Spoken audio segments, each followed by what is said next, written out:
Hey, here is the OVS IPsec demo that I would like to demonstrate with a recording that's running on the on U200s. One U200 running OVS and the other one with IPsec. So it's a POC that that is running both OVS and IPsec chained together. So we have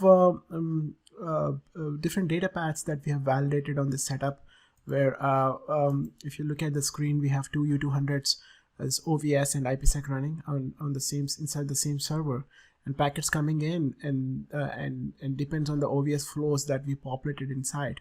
The actions, corresponding actions will be done. So in one data path where the packets come in, we're going to change the L3 destination IP and forward it to the other port, and those packets will be coming onto the IPsec, and IPsec will match with the keys that are already populated in there, and you'll see the encrypted packets on other port.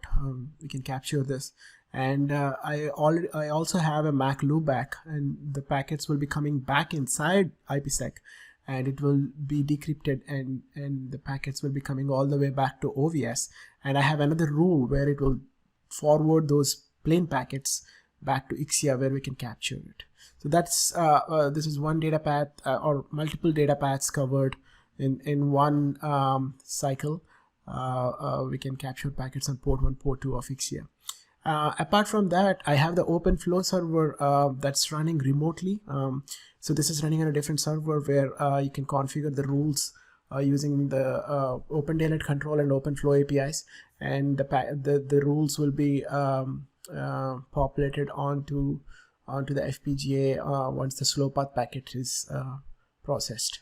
There are other flows that we have tried, is like we send the packets, and then and there's a rule which matches for an IP address, and then it will forward the packets to the VM. This can be a VM or in any application, any instance looking for those packets. And also we have a drop action. So these are different data paths that we have validated. Here are the sample rules that we have explained before. I've just copy pasted these rules from the console, and we have IPsec keys and pulses already established inside the IPsec U200. So when it matches the keys, that will do the encryption and decryption accordingly. So with that, we'll straight away jump into the demo. So I have multiple consoles here. I have an IPsec console where I have a little GUI that tells, okay, this is the packets coming in. We have the stats, and then I have the IP encryption configuration for when it matches these keys. It's gonna encrypt it and put the ESP header on top of it with outer IP and outer destination IPs matching the fields out here. Similarly, I have the decryption path keys, and then I have some stats that will show up the packets coming in. So by default, this is the IPsec configuration, and then OVS. I'm running OVS console here, so I have I have the OVS open source OVS downloaded with some plugins in it to support the U200. So that's running out here. I have I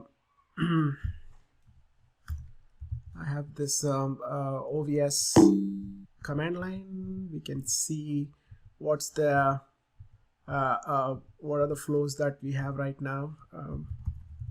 So I have all the flows that I mentioned before.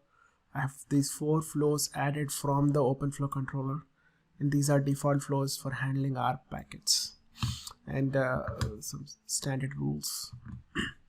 And I have a hypervisor over here running DPDK. So this is just to show that packets coming in, we have some stats that will show up. And then this is the Open Daylight controller. So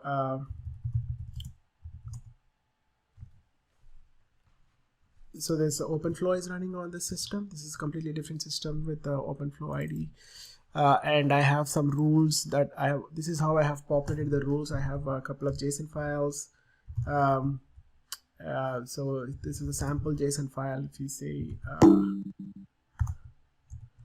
so if a packet coming in with the destination IP matching 4.4.4.4, set it to a new IP and then send the packet out on a different port.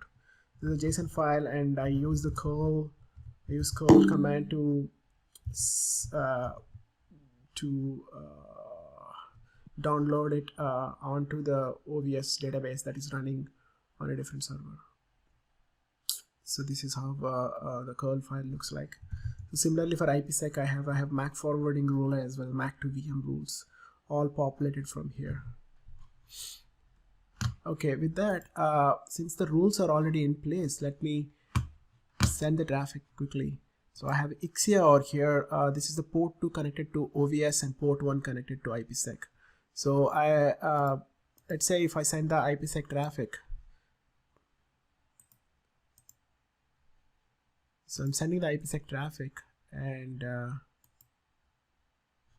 this is going on one port. So as I said before, the packets will be matching that IP. If you actually look at the IP address of this port of the stream, the destination IP is 4.4.4.1. So that rule will be matched with this rule, with the destination IP. Sorry, that IP will be matched with this rule, and then it will change the destination IP and forward it to the next port.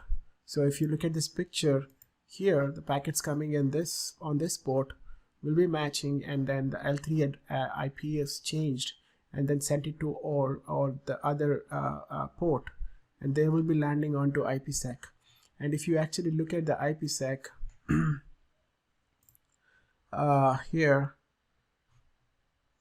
IPsec, you see the packets matching. So they're coming on one port and going on the other port. So if you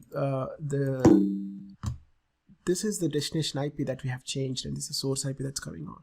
So since it's matching with this tuple, and it's gonna be sent to a encryption core, and encryption happens, and the encrypted packets will be sent out to a different port. And actually, if you go to the other port, you see this packets incrementing. Let's go and quickly see. Let's capture it.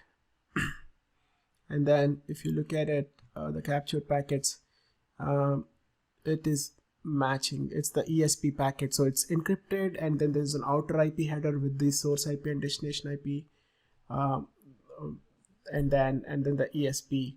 So you can see the ESP packet out here with this pi 12121212, which is exactly what or here. So that's there, and now once we loop back these packets will be sent back to the port that it's accepting the packets, and then they'll travel all the way to the OVS.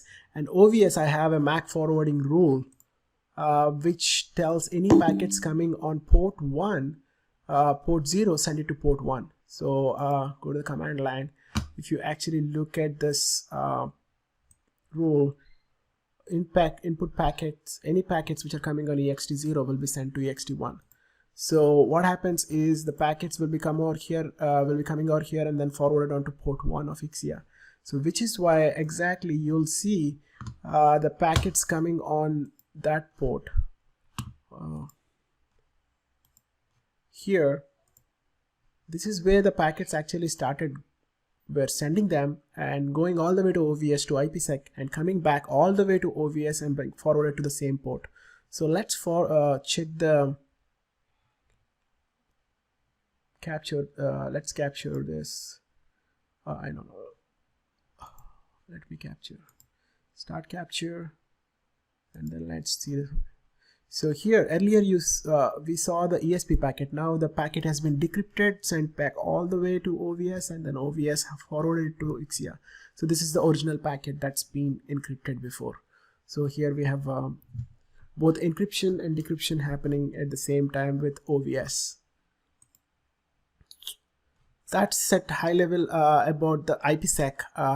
So now I also have some other streams where the rules will be matched and then the corresponding action will happen. So I have this packet stream. Let's see what is the source and destination IP. There's this. So 101.101.101. So let's see what is the rule corresponding to that.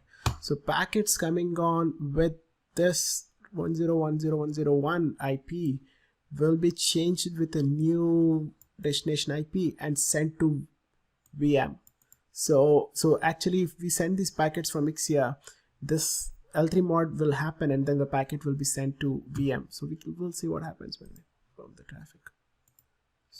In this case, let me pump the traffic. Start. Okay, so let's go and open the VM terminal. You see the packets are being received here. Let me do it clear. Okay, so it's been received on this VM. I'm running a DPDK package and application to that shows the stats, but unfortunately there is no capture enabled on this DPDK example or here. But actually the packets that are being received here are with the destination IP changed to 50.50.50.1 according to the rule. So with that, yeah, I think we have looked at all the data paths. Now we can add any kind of rules like that from this OpenFlow controller using the ODL, and you can see those rules on the, you can add using the dump flows on the OVS system. So we can also we can add rules using the OVS curl commands at the same time on the system where we are having this OVS running. So they can be an external remote controller as well as the OVS curl commands on the standalone system can be used to populate the rules. That's the gist of this demo. Thanks for watching it.